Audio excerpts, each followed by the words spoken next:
El vestit nou de l'emperador. Aquesta és la història d'un emperador molt...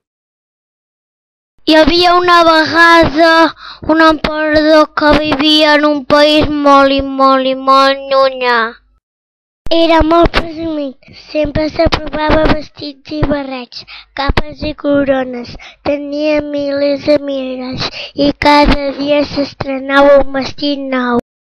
Un dia van arribar dos impostors fent-se passar per modistes. Van dir que tenien la tela més bonica del món, una tela que els feia invisibles per les persones ximples o dolentes. L'emperador va ordenar que li fessin un vestit nou.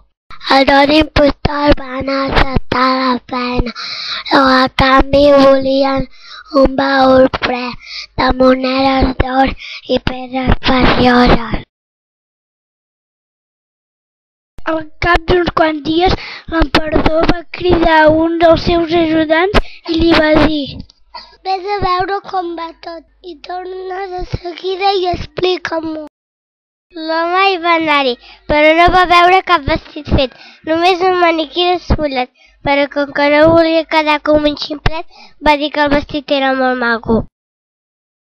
L'ajudant va anar a davant de l'emperador i li va dir: «Majestat, majestat, aquest vestit és el més maco que he vist en tota la meva vida».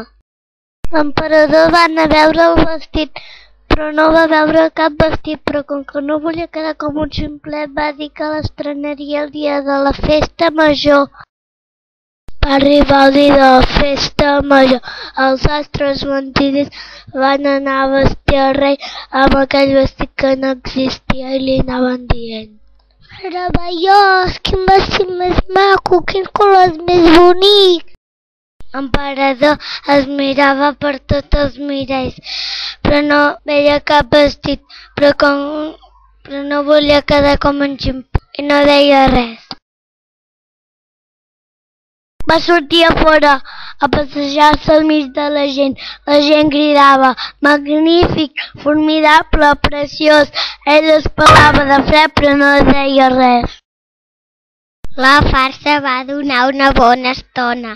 La gent no gosava dir la veritat, fins que un nen i una nena van dir: «Si va despullat, si no porta vestit».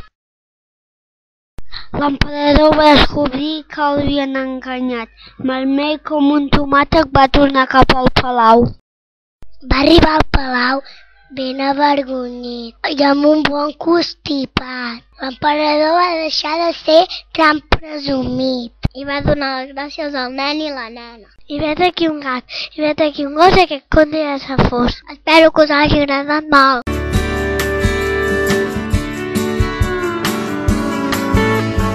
Grains of sand slip through your hands, never ceasing time. Fold your hands.